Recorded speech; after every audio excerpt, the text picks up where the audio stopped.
ఆ బ్రిడ్జ్ వెనుక మనం ఒక వైట్ షాట్ పెట్టబోతున్నాం. ఇదిగో ఇక్కడ కూడా ఒక షాట్ పెట్టబోతున్నాం. అలాగే బాండ్ తో పాటు వచ్చి ఆ బ్రిడ్జ్ ని చూస్తున్నట్టుగా ఒక shot. James bond cinema shooting లో మాకు చాలా ముఖ్యమైన విషయం ఏంటంటే పర్ఫెక్ట్ లొకేషన్ ని కనిపెట్టడమే. స్క్రిప్ట్ కి తగ్గ లొకేషన్ ని కనిపెట్టాలి. రీప్రొడక్షన్ కి మేము చాలా సమయాన్ని కేటాయించాల్సి వచ్చింది. ఉదాహరణకి ఒక చోటు నుంచి ఇంకో చోటికి ట్రావెల్ చేయాలి. మా షూటింగ్ కి తగ్గట్టు ఒక మంచి లొకేషన్ ఎంచుకోవాలి. ఈ సినిమాకి సంబంధించినంత వరకు మాకు షూటింగ్ కోసం చాలా మంచి లొకేషన్సే దొరికాయి.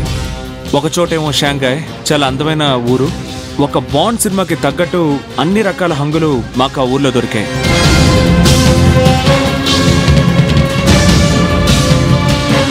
మేమిప్పుడు షాంఘైలో ఉన్నాం. ఇప్పుడు మేము ఇక్కడ తీస్తున్న సీన్ ఏంటంటే ప్యాట్రిస్ బాండ్ ఇక్కడికి వస్తున్న సీన్, ఆ తర్వాత వాళ్ళు ఇక్కడ నుంచి ఎయిర్పోర్ట్కు వెళుతున్న సీన్. జేమ్స్ బాండ్ ఇప్పుడు ఒకరిని ఫాలో అవుతూ వెళ్తున్నారు. ఈ సీన్ లో మీరు చాలా కార్లు చూడొచ్చు. నా వెనుక మీకు కనిపిస్తోంది చూడండి, దాన్ని యానన్ హైవే అంటారు. షాంఘైలోనే ఇది గొప్ప హైవే. ముఖ్యంగా ఈ హైవేలో ఒక బ్లూ లైట్ ఉంటుంది. రాత్రిపూట ఈ ఊరు ఎంతో బాగుంటుంది. ఇక్కడున్న పెద్ద పెద్ద బిల్డింగ్స్ లో అందమైన నియాన్ లైట్స్ ఉంటాయి. ఇంకా అడ్వర్టైజింగ్ బోర్డ్స్ కెమెరాలో అందంగా కనబడతాయి. ఎంతో అద్భుతంగా ఉంటుంది.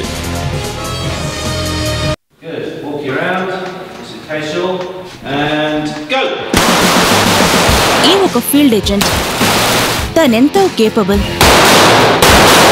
తనొక బాండ్కి ఈక్వల్ అని తన ఉద్దేశం. నిజం అది కాదు, కానీ తనలాగే అనుకుంటాడు. ఇతరులలాగా నేను ఇంగ్లాండ్లో పుట్టి పెరిగిందని ఇటువంటి సినిమాస్ చూసి నేను ఎంతో ఆశ్చర్యపోయేదాన్ని. ఈ రోజు నేను కూడా అటువంటి సినిమాలు యాక్ట్ చేశాను అనుకుంటుంటే సంతోషంగా ఉంది. దాదాపు 2 నెలలుగా నేను ట్రైనింగ్ తీసుకుంటున్నాను. గన్ షూటింగ్ లో కూడా నాకు ట్రైనింగ్ ఇచ్చారు. మిషన్ గన్స్, ఆ తర్వాత హ్యాండ్ గన్స్, ముఖ్యంగా వాల్టర్ పిపికేస్. ఈ సినిమా నిజంగానే నా జీవితంలో ఎంతో గొప్ప అనుభూతిగా మిగిలిపోతుంది. ఎందుకంటే ఈ ప్రయాణం దాదాపు 7 నెలలు కొనసాగుతుంది. ఇంతకు ముందు నేను ఏ సినిమాకి ఎన్నాళ్ళు షూటింగ్ కి వెళ్ళిందే లేదు. రోలర్ కోస్టర్ లో వెళ్తున్నట్టుగా ఉంది.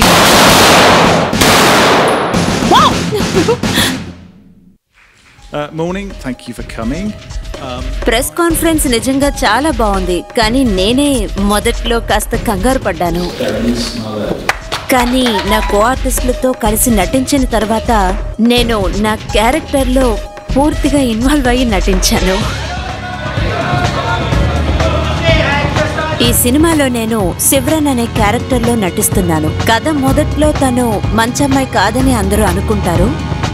అద్భుతమైన నటనని ప్రదర్శించడానికి ఈ పాత్ర వీలు కల్పిస్తుందని నాతో కలిసి నటించిన వాళ్ళందరూ అన్నారు. జేమ్స్ బాండ్ సినిమాలో ఒక ప్రధాన పాత్రలో నటించడం అన్నది చాలా గొప్ప విషయం.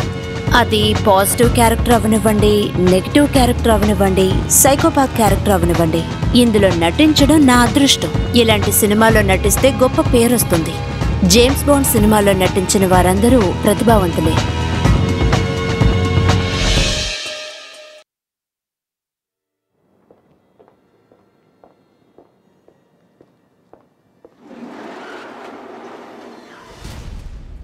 We've used different cars from time to time, but we always do come back to Aston Martin.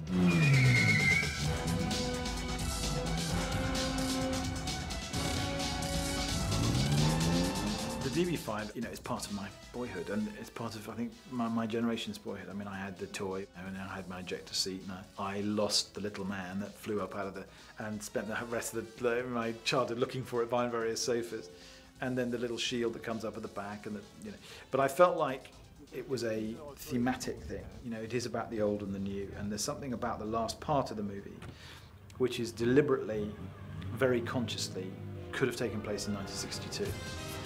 Well, it's great to have the DB5 part of the film.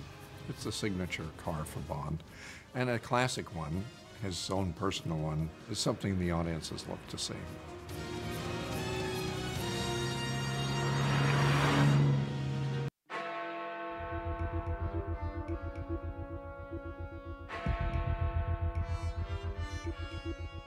It's exciting. I mean, I've spent most of my life living in London, and I think the most difficult thing about shooting in London is to try and find a way of shooting it that it's not a particularly photogenic city, and to give it a mood and atmosphere and a sense of threat or a sense of personality, because it's such a varied city.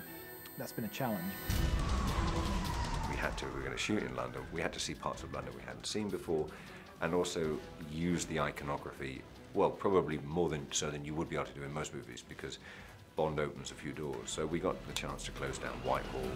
We've used the London Underground and closed down tube stations and things. I think it's very exciting if you actually do go out and, in places that are the real thing. We tend to shoot in the more expected areas, but I hope in unexpected ways and from unexpected angles. So we are in Whitehall, and we are on Vauxhall Bridge, and on the Embankment, and at Smithfield Market, all those sorts of things. But to me, it's just about how you look at the place, and I think in that respect it's useful to be a Londoner.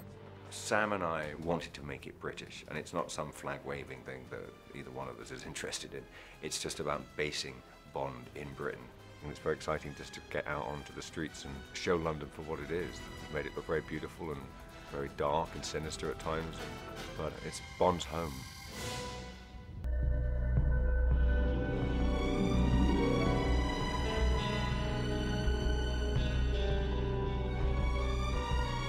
I always wanted to work on a Bond movie. I have been in love with James Bond all my life, and it was so wonderful to be able to do one. It's quite difficult because James Bond is such an iconic figure that you have to respect a certain style. An English gentleman, perfectly dressed up. In the same time doing a lot of physical stunts with beautiful, glamorous women in exotic locations. And that's what's expected to be seen. So you have to give a new look to a very successful image. Daniel wanted suits which were very near his body. Then he wanted suits which were very supple. He wanted that the suits moved with him. And he does have a great body, so it's a pity to not show it actually. So we fitted different shapes till we found the exact shape that suited Daniel and everybody was happy with. Then went to Tom Ford and I showed him, and Tom Ford manufactured the suits. But they are exceptionally well made. The fabric are amazing. The suits are indestructible. Whatever happened, he stands up and the suits are perfect. I wanted to give the whole look a little edge, you know, because although his suits are tailored and they are handmade, he should wear them with a little 2012 touch, and that's what I've been trying to do.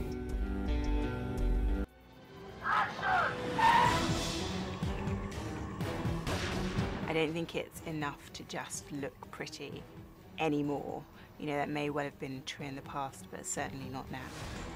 Bond girls don't look like models. They have their specific look, a look that fits the movie. She is really a femme fatale. There is a complexity in this part, which I like very much. I think what's really important to bring is a multi-layered character with Eve. She's a field agent. She's good at driving cars, firing guns. She kind of sees herself as Bond's equal. The casting of the girls with Naomi and Berenice, finding two exceptionally beautiful girls who are very serious actresses, and both of them wanted to be in a Bond movie, and both of them have brought totally individual characters to their parts. And for me on the set, it's been a joy just to sort of play with these people. Everybody in this cast is great. And also, I feel that I couldn't find a better director to work with for my first English role, because he's very humble and funny, and all that creates a great atmosphere to work in. I've loved the Bond movies for so many years, and there are so many amazing, hugely talented women who have been Bond girls, so it's a huge honour to be part of that legacy, so I feel incredibly proud. And I still can't believe that I have to pinch myself every day, pretty much. It's amazing.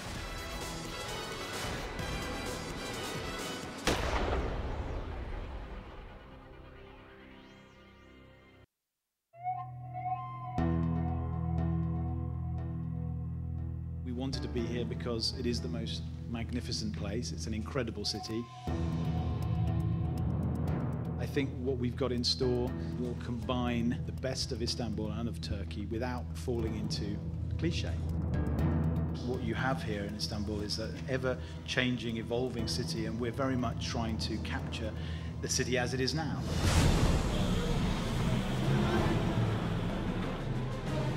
We visit Turkey in order to achieve what I hope will be a fantastic opening sequence. This is a mission that has kind of gone wrong. So Eve and Bond are working together in trying to rectify it, basically. It's a very ambitious opening action sequence. It's pretty varied in the sense that you've got the crowded streets and the marketplaces in the centre of Istanbul, to the rooftops of the Grand Bazaar, to the Grand Bazaar itself, to railway bridges and tunnels and mountains. Turkey has just brought so much to the film in terms of scope. The camera positions on. And we're not just shooting in Istanbul. We shoot in different areas in Turkey that can provide different things for the film.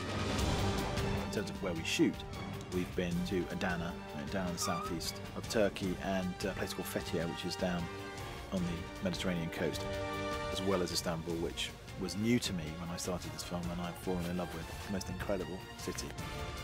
At the moment we're on the edge of Eminonu Square. At this time of year they're getting upwards of 1 million visitors a day, so it's a very, very busy environment, and we're filming quite a difficult sequence of a car chase into a gun battle, so yeah, we've got an awful lot on our plate.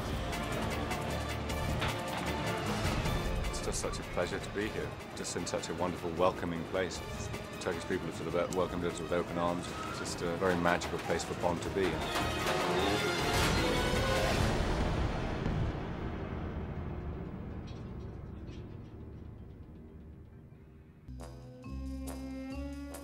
I think it's a grand and glorious thing that Skyfall is coming out on the 50th anniversary of Dr. No, because it is a movie that is about who James Bond is in a modern world. And that, I think, is the secret of the success of the entire franchise. Barbara Broccoli and Michael Wilson and Cubby Broccoli have been very brave about letting him exist in his world. People say, if it ain't broke, don't fix it. That's probably a formula for complacency in our business, which can lead to the end of the series. So I think we're always looking for ways to give it new life and to rejuvenate it. I sat down with Sam and we talked about Bond. We talked about Live and Let Die being our first Bond movie we saw in the cinema. We talked about the early movies. We talked about Goldfinger. And I felt an immediate connection to somebody who had exactly the same enthusiasm and respect for it that I did. This began before I was born, you know, so people have a life's experience and relationship with the character, with the franchise. Everybody you ask has different memories and favourites about the Bond films. With each film you try to create something special.